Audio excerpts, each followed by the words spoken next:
दोस्तों, सोनक ठाकुर। आज मैं बात करूंगा आप लोगों से कि ये बिजनेस आप शुरू कर रहे हैं तो कैसे करें, क्या जैसे जैसे एंट्री मार रहे हो रियल एस्टेट सेक्टर में, तो खुद का चालू करें, जॉब करें, कमीशन पे चालू करें, पार्ट टाइम में करें, और या एकदम फुल फ्लैश बिजनेस, बड़ा ऑफिस या फ्रेंचाइज लेके, ऐसे बहुत सारे ऑप्शन में से क्या करें, है ना। लोग मुझसे पूछते हैं ऐसे। तो दोस्तों, कोई एक ही ऐसा मेथड नहीं है कि जो 100% सच है। ये डिपेंड करता है पर्सन टू पर्सन, आपकी लोकेलिटी के ऊपर।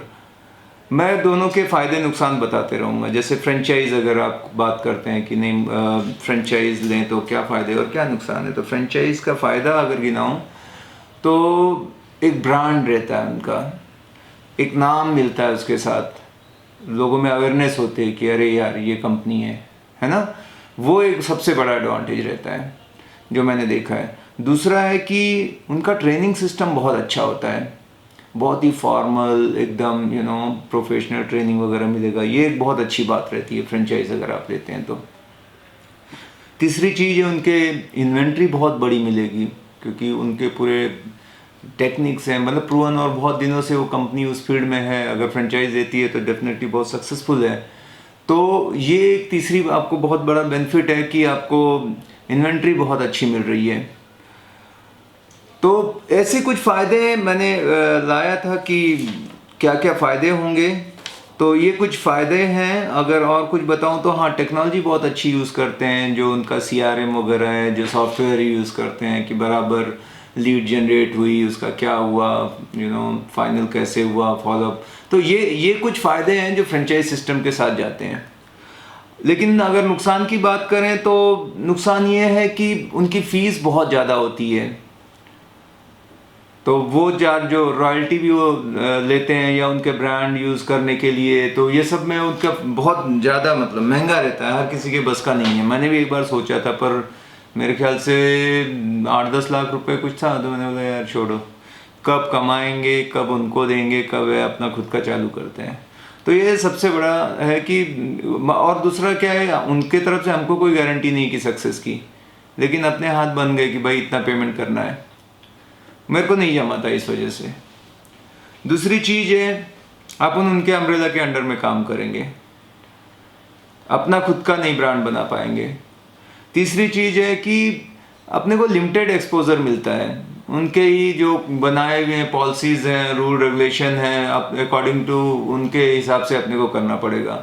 हम ज़्यादा मतलब मिस्टेक्स या ट्रायल एरर या ऐसे करते, हर एक लोकेलिटी के ऊपर चलता है रियल एस्टेट का। जहाँ पे लैंड का चल रहा है, कहीं पे कमर्शियल है, कहीं पे रेजिडेंशियल है। तो अगर मैं लोकल रहूँ तो अकॉर्डिंगली उनके करूँगा। तो इनका तो सेट पैटर्न रहेगा एक, बस उस हिसाब से काम करेंगे। जहाँ भी जाएंगे वो एक SOP रहेगी ऑफिस की, वैसे काम करेंगे। तो वो एक चीज़ मुझे मतलब लगी कि यार वो ज़्यादा ठीक नहीं है। और उसके बाद अगर बात करूं कि उनकी क्या क्या परेशानियां हैं, तो जो मैंने लेस फ्रीडम है, जो ज़्यादा फ्रीडम नहीं है आपको काम को, उनके दायरे में ही रह के काम करना पड़ेगा। और तो ये सारी चीज़ें हैं। तो ओवरऑल मेरे से अगर पूछोगे तो मैं तो फ्रेंचाइज के लिए ना बोलता हूँ। और मैंने जो लोगों से बातचीत की, बहुत कम लोग हैं जो खुश हैं वो लेने के बावजूद, क्योंकि जब वो फ्रेंचाइज देना चाहते हैं वो इतना ROI दिखाएंगे कि आपका इतने साल में ये रिटर्न आ जाएगा, ये होगा, वो होगा, जो भी है फिगर वो बड़े बड़े दिखा देंगे। बट हकीकत में मैंने देखा नहीं कि बहुत अच्छा है। हो सकता है कि इनमें से ज़्यादातर कंपनियां विदेश की हैं, उनको वहाँ जमा हो, अच्छा किया हो, उनके नाम तो बहुत बड़े हैं, लेकिन इंडिया को शायद ना समझ पाए हों, यहाँ के लोगों की सोच कैसी होती है। आप लोग जानते हैं कि ब्रोकरेज निकालना यहाँ पर पूरा लड़ाई करने बराबर है, मतलब है ना, युद्ध होता है एक।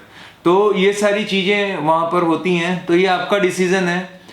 अब मैं बताऊँगा कि इंडिपेंडेंट अगर आप करें तो उसके क्या फ़ायदे नुकसान है। मतलब तो इंडिपेंडेंट अगर आप करेंगे तो ऐसा होगा कि आपका बहुत नेटवर्क बड़ा नहीं होगा। शुरू में कुछ वक्त लगेंगे, 3 से 5 साल, तब जाके एक मार्केट में गुडविल तैयार होगा, या आपको लोग पहचानने लगेंगे कि भाई ये बंदा भी है, या फलाना ये प्रॉपर्टी भी है, तो it will take some time.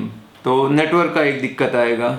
उसके बाद आपके पास उतने रिसोर्सेस नहीं रहते हैं जितने वो उसके जैसे ऑफिस होगा, सब केबिन और ये सारी चीज़ें, वाईफाई, ये सब जो भी रहती हैं वो अपने को सब एक एक करके करना पड़ेगा, है ना। इंफ्रास्ट्रक्चर जो है डेवलप करना पड़ेगा, तो वो एक रहता है।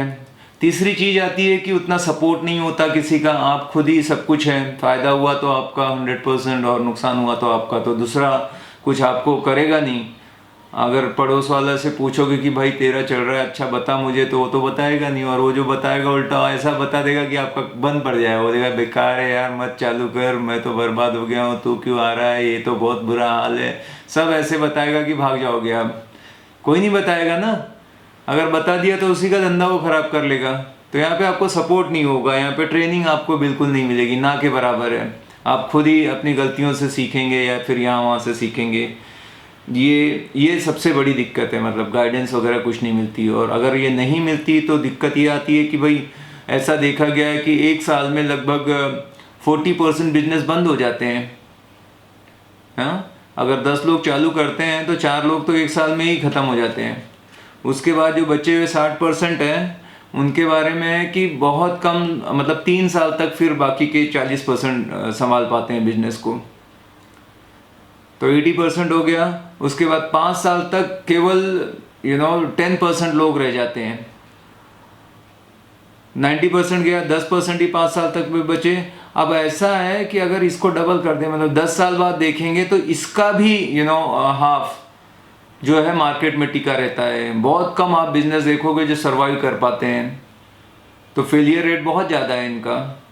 तो आप अगर स्मार्ट हो, मेहनती हो, आपके पास सरप्लस पैसा है, आप सीखने को तैयार हो, तभी मतलब बिजनेसमैन बन सकते हो। नहीं तो जॉब ही ठीक है भाई, 9 to 5 किया, महीने की 1 तारीख को सैलरी आ गई। इसीलिए लोग बिजनेस से डरते हैं। ज़्यादा बिजनेस क्यों नहीं होते, ज़्यादा लोग जॉब को ही क्यों पढ़ लिख के करते हैं, क्योंकि इसमें लफड़े बहुत होते हैं।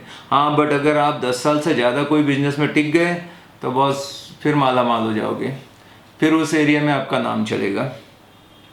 कुछ फ़ायदे जो हैं अगर आप इंडिपेंडेंट हो तो उसके हैं कि आपकी फ्लेक्सिबिलिटी है। आप जब चाहें, आप सवेरे 9 बजे ऑफिस खोलना चाहते हैं या 11 बजे, आप डिसाइड करेंगे, है ना। आपके ऊपर कोई बॉस नहीं है, वो बड़ा अच्छा लगता है कि कोई पूछेगा नहीं किधर हो, क्या किया, फायर नहीं कर सकता कोई, क्योंकि मैं खुद का खुद बॉस हूँ, है ना। मुझे आज लगता है तो मैं जाके आईने में पूछता हूँ सनत नींद आ रही है, सो जाऊँ, क्योंकि खुद का बॉस है, बोलता है सो जा। हेलो, ये चीज़ है जिसकी वजह से मैं इस बिजनेस में आया यार, सच बता रहा हूँ आपको। तो फ्लेक्सिबिलिटी बहुत होती है आपके पास। उसके बाद अच्छा है कि जैसे फ्रेंचाइज में आपको लमसम अमाउंट शुरुआत में ही काफ़ी देनी पड़ती है। यहाँ पे आपकी मर्जी है, आप घर से स्टार्ट कर लो भैया। हाँ, मोबाइल स्मार्टफोन पे हो जाता है सारा काम आजकल। इसके लिए ऐसा जरूरी नहीं कि शुरू में ही सब 8-10 लोग चाहिए, ऐसा ये इतना चाहिए, ऐसा कुछ नहीं है। आप अपने हिसाब से, आपके खर्चे के हिसाब से आप उतना ही इन्वेस्ट करके एक छोटा मोटा पैकेज ले लिया और चालू कर दिया कहीं से भी काम। ये एक अच्छा है। उसके बाद आप लोकल, आपका एक क्रेडिबिलिटी रहता है, जहाँ आप रहते हो उसके आसपास बिजनेस करते हो, लोग आपको जानते हैं पर्सनली कि ये बंदा है, यानी बहुत अच्छे आदमी है, तो आप जो भी करोगे अच्छा ही करोगे, आपने अभी तक अच्छा रहा, उसका एक एडवांटेज मिलता है आपको।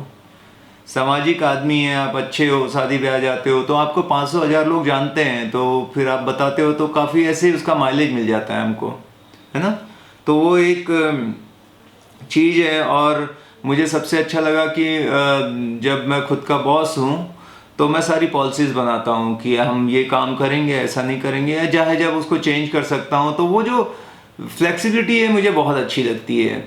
और अगर मैं होशियार हूँ तो मैं ऑटोमेटिक कैसे दूसरे सारे बिजनेस देख के मैं इनसे कैसे आगे जा सकता हूँ, क्या कर लूँ, है ना।